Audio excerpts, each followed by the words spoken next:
Okay,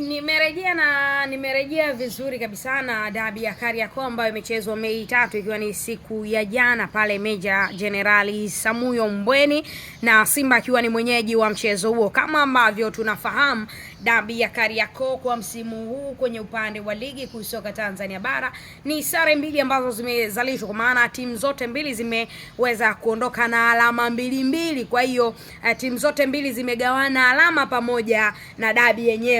kugawana alama, kwa maana ligi alama 4 pamoja na Simba na Yanga kujumlisha alama zao ni 4, kwa maana Simba 2 na Yanga 2 ni 4 hizo. Lakini pia hata zile ambazo zimedondoka nazo basi tunaipa ligi yenyewe iondoke na hizo alama 4. Ndivyo ambavyo ligi ya msimu ambavyo imeenda. Lakini nikwambie tu, kwa mara ya kwanza Meja Jenerali Samuyo, dimba ambalo linabeba idadi ndogo sana ya mashabiki, kuchezesha dabi ya Kariakoo kwenye ardhi hii ya Dar es Salaam, ikiwa ni kwa mara ya kwanza dimba hilo linachezesha mechi ya Kariakoo, linabeba uzito wa dabi ya Kariakoo, na ni kwa mara ya kwanza waamuzi wanakanyaga dimba lile kutoka pale nchini Morocco, ikiwa ni mara ya pili kwenye ligi kuu soka Tanzania bara kuchezeshwa na waamuzi kutoka nje, lakini ni mara ya 3 kwa dabi ya Kariakoo, ikiwa hata pale kwenye Muungano ilichezeshwa na mwamuzi kutoka pale nchini Kenya. Kwa hiyo ni rekodi ambazo zimeandikwa, lakini pia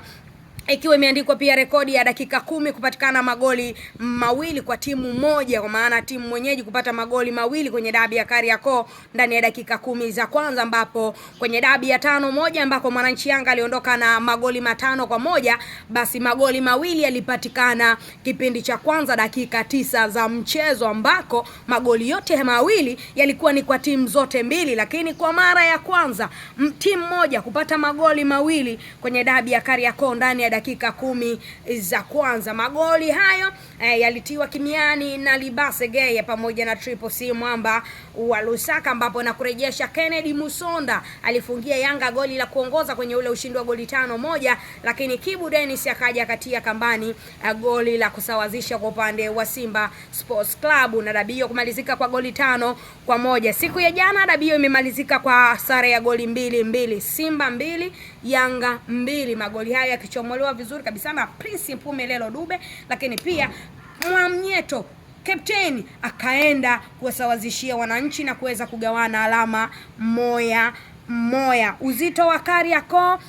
ukiwa na makocha ambao ni wageni kutoka pale nchini Morocco kwenye dimba la Jenerali Samuyo pale Mbweni, ambako wengi hawakuwa expect, lakini dimba hilo limeweka rekodi ambako kuna madimba mengi. KMC haijawahi kubeba uzito wa dabi ya Kariakoo, the same pia na pale Chamazi Azam Complex hapajawahi kubeba uzito wa dabi ya Kariakoo, lakini dimba la Jenerali Samuyo limepata bahati ya kuwa blessed na dabi ya Kariakoo 2025 2026, na halijadhalilisha dabi. Lipigwa dabi moja ya maana ambayo hata pale Zanzibar kwenyewe hatukushuhudia dabi yenye uzito kiasi hicho. Ilikuwa ni kupiga ni kupige, funga ni kufunge, maisha mengine yanaendelea. Hizo ndizo rekodi ambazo zimewekwa kwenye dabi ya Kariakoo 2025 2026, lakini pia ni kurejesha kwenye ile dabi ya mwaka 2021 ambayo iliisha kwa goli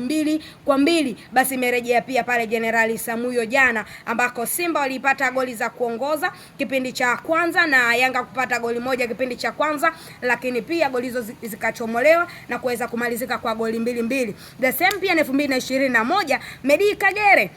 anapata penati, Simba wanapata magoli mawili kipindi cha kwanza, wanaenda mapumziko wananchi Yanga wakiwa nyuma